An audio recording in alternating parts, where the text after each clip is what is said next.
Alhamdulillah. Alhamdulillahilladzi amarna bitarkil manahi wa fi'lit ta'at. Ashhadu an la ilaha illallah wahdahu la syarika lah. Wa ashhadu anna sayyidana wa nabiyyana Muhammadan abduhu wa rasuluh. Ad-da'i biqawlihi wa fi'lihi ila ar-rasyad. Allahumma fassalli wa sallim ala sayyidina Muhammad wa ala alihi wa ashabihi al-hadina lis-shawab wa ala tabi'ina lahum bi ihsanin ila yaumil ma'ab. Amma ba'du fa ya ayyuhal hadirun ittaqullaha haqqa tuqatihi wa la tamutunna illa wa antum muslimun. Wa qala Allahu ta'ala fil Qur'anil azim wa huwa asdaqul qailin wa biqaulihi yahtadil muhtadun wa biqaulihi yattaqil muttaqun. A'udzu billahi minasy syaithanir rajim. Bismillahirrahmanirrahim. Ya ayyuhalladzina amanu taqullaha wal tanzur nafsum ma qaddamat lighad wattaqullaha innallaha khabirum bima ta'malun. Wa qala rabbi shrah li sadri wa yassir li amri wahlul 'uqdatam min lisani yafqahu qawli. Hadirin jamaah Jumat rahimakumullah. Puji dan syukur marilah kita panjatkan kehadirat Allah Subhanahu wa taala yang mana alhamdulillah atas izin dan iradatnya pada kesempatan kali ini kita masih diberikan kenikmatan oleh Allah Subhanahu wa taala, diberi nikmat iman, nikmat Islam, nikmat sehat, nikmat usia dan banyak sebagainya. Yang mana alhamdulillah dengan nikmat tersebut pada kesempatan kali ini kita masih ditakdirkan oleh Allah Subhanahu wa taala diberi kekuatan untuk melaksanakan ibadah Jumat berjamaah. Salawat dan salam semoga selamanya tercurah limpahkan kepada paduka alam, Habib tertinggi anti korupsi, Habib termulia anti durhaka, yakni Habibana wa Nabiyana wa Maulana Muhammad sallallahu alaihi wasallam. Tak lupa kepada segenap keluarganya, para sahabat, para tabi'in tabi'atnya, dan sampailah kepada kita semua sebagai umatnya, yang mudah-mudahan bisa mendapatkan syafaatul uzma dari beliau di yaumil kiamat kelak. Amin, amin ya Allah ya Rabbal Alamin. Hadirin jamaah Jum'ah rahimakumullah. Pertama-tama saya selaku khatib berwasiat, mengajak, mengingatkan bil khusus untuk diri pribadi dan untuk semuanya. Marilah kita senantiasa meningkatkan kualitas keimanan dan ketakwaan kita kepada Allah Subhanahu wa taala dengan sebaik-baiknya iman dan takwa. Keimanan dan ketakwaan yang akan menjadi cikal bakal kita mendapatkan nikmat bukan hanya di dunia, namun ketakwaan tersebutlah yang akan menjadi wasilah kita mendapatkan kenikmatan di akhirat. Karena sejatinya baginda Rasul sallallahu alaihi wasallam bersabda, barang siapa yang beriman dan bertakwa kepada Allah Subhanahu wa taala, walau mithqala dzarratin minal iman, walaupun sebesar biji sawi keimanan yang ada di dalam hatinya, yadkhulunal jannah, maka yakin orang tersebut, orang yang mempunyai keimanan, meskipun mohon maaf terkadang kemaksiatan sering kita lakukan, perbuatan-perbuatan dosa, larangan-larangan Allah sering kita langgar. Tapi manakala ada keimanan dan ketakwaan di dalam hati kita, maka insya Allah suatu saat orang yang selalu berbuat dosa akan kembali bertaubat kepada Allah Subhanahu wa taala.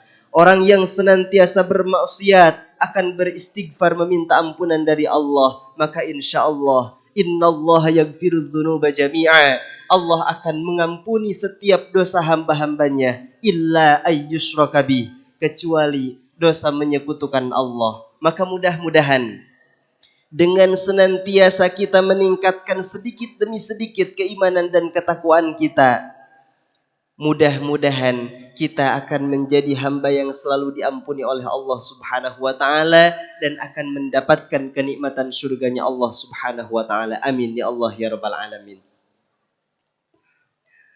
Bukan hanya kenikmatan di akhirat yang kita harapkan tentunya, karena sejatinya di dunia pun kita membutuhkan kenikmatan, membutuhkan kenyamanan, membutuhkan kecukupan.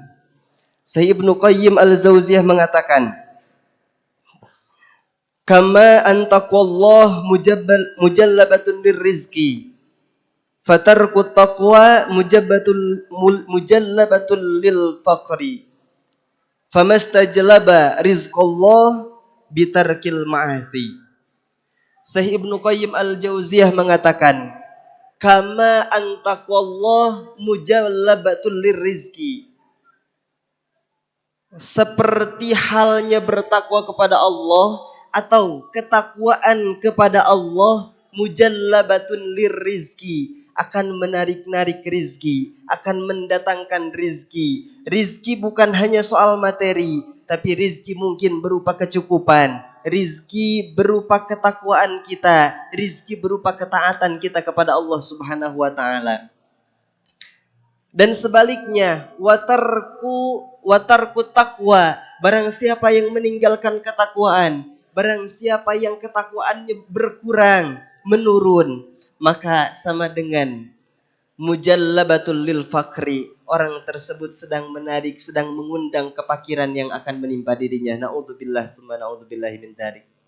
Bahkan barang siapa yang meninggalkan ketakwaan kepada Allah Subhanahu wa taala, kama salitarkil ma'asi, orang tersebut seumpama akan selalu meninggalkan maksiat. Hadirin jamaah Jumat rahimakumullah. Ketakwaan dan keimanan seseorang, tentunya al-imanu yazidu wa yankus, terkadang naik dan terkadang turun. Maka dari itu, salah satu solusi agar iman dan takwa kita selalu dipupuk, selalu diperkuat, yakni dengan cara mendekati para ulama, bercampur gaul dengan orang-orang yang salih. Maka insya Allah dengan mendekati para ulama, mengikuti anjuran-anjuran para ulama, mengikuti perintah-perintah yang tentunya perintah ulama tersebut berdasarkan perintah Allah dan perintah para rasulnya, maka insya Allah keimanan dan ketakwaan kita akan selalu terjaga, akan selalu terpupuk, akan selalu tertanam keimanan dan ketakwaan di dalam hati kita.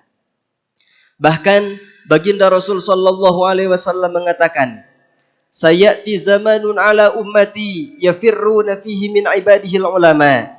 Akan datang suatu masa, akan datang suatu waktu, yafirruna min ibadihil ulama, yang mana pada waktu tersebut hamba-hambaku, umat-umatku, kata baginda Rasul, yafirruna min ibadihil ulama, akan menjauhi para ulama. Na'udzubillah tsumma na'udzubillah min dzalik.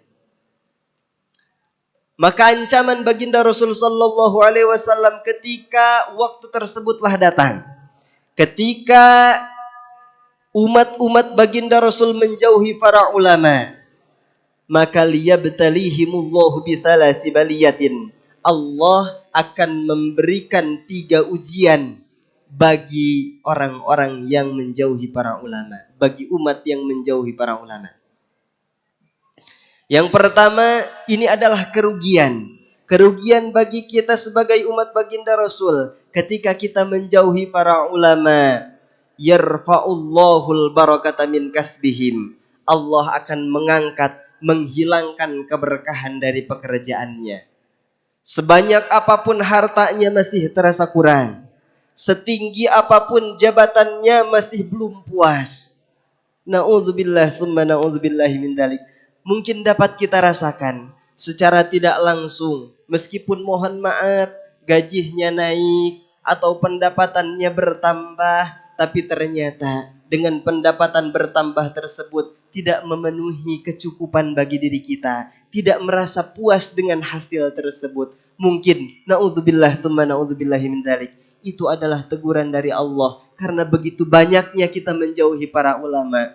Bahkan mohon maaf, sebentar lagi kita akan memasuki masa pemilihan pemimpin negara kita. Dengan berbeda pilihan, dengan berbeda keyakinan, begitu banyak orang-orang karena hanya beda pilihan akhirnya menjelek-jelekan ulama, menjelek-jelekan para ahli fikih, menjelek-jelekan ahli-ahli ilmu. Na'udzubillahi min dzalik. Berbeda pilihan boleh, silahkan. Semua punya pilihan masing-masing, semua punya pendapat masing-masing. Tapi mohon maaf, jangan sampai karena berbeda pilihan tersebut kita menjadi menghina para ulama. Kita jadi bercerai-berai bahkan dengan keluarga, dengan saudara kita menjadi jauh. Na'udzubillah summa na'udzubillahi min dzalik. Yang kedua, musibah atau ancaman baginda Rasul bagi umat yang menjauhi para ulama. Wa yusallitullahu lahum sultanan zaliman. Allah akan memberikan bagi mereka sultanan zaliman, pemimpin-pemimpin yang zalim, pemimpin-pemimpin yang tidak adil, pemimpin-pemimpin yang hanya mementingkan kepentingan dirinya pribadi. Na'udzubillah summa na'udzubillahi min dzalik. Jika seandainya kita diberikan oleh Allah pemimpin yang tidak adil, pemimpin yang zalim, pemimpin yang menyengsarakan umat, mungkin jangan hanya kita menyalahkan kepemimpinan tersebut, tapi kita introspeksi diri kita. Kita telaah, mungkin ini adalah efek dari kita karena menjauhi para ulama. Na'udzubillah summa na'udzubillahi min dzalik. Yang terakhir, ancaman yang paling mengerikan. Bahkan mohon maaf, dengan hal yang terakhir ini, mungkin na'udzubillah kita akan dijauhkan dari surganya Allah subhanahu wa ta'ala. Bahkan bukan hanya jauh dari surga, mencium wewangian surga pun orang tersebut tidak akan mendapatkan kenikmatannya. Kata baginda Rasul sallallahu alaihi wasallam, ancaman yang terakhir yang ketiga bagi siapa saja, bagi umat yang menjauhi para ulama, wa yukhrajuna minad dunya bighairi imanin. Orang tersebut akan dikeluarkan dari alam dunia, akan dimatikan oleh Allah Subhanahu wa taala bighairi imanin, dengan tanpa membawa iman sedikit pun. Na'udzubillah summa na'udzubillahi min dzalik. Itulah fungsi takwa.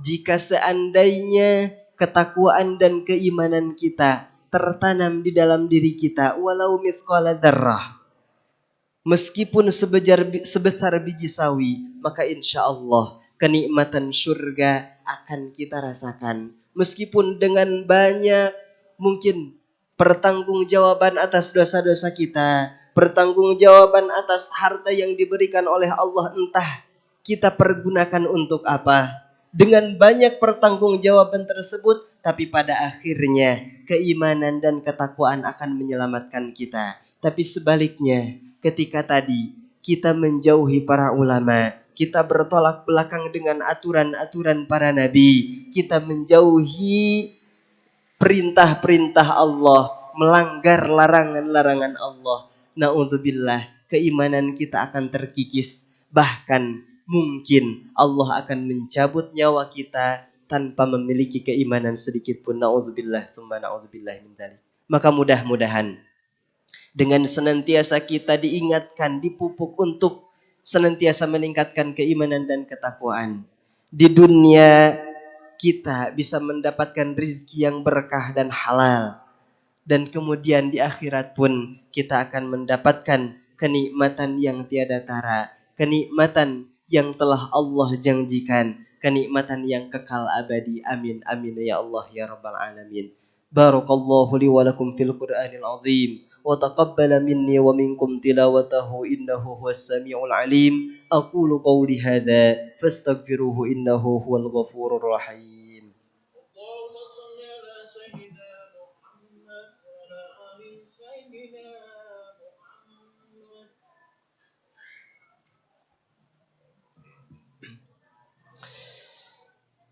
Alhamdulillahi ala ihsanihi wa syukru lahu ala taufiqihi wa amtinanihi.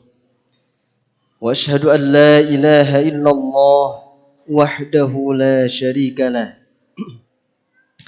Wa ashhadu anna sayyidana wa nabiyyana Muhammadan abduhu wa rasuluh ad-da'i ila ridwani.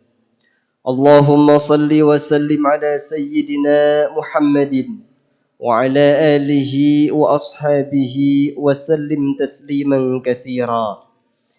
أما بعد فيا أيها الناس اتقوا الله فيما أمر وانتهوا عما نهى واعلموا أن الله أمركم بأمر بدأ فيه بنفسه وثنى بملائكته بقدسه وقال تعالى إن الله وملائكته يصلون على النبي يا أيها الذين آمنوا صلوا عليه وسلموا تسليما.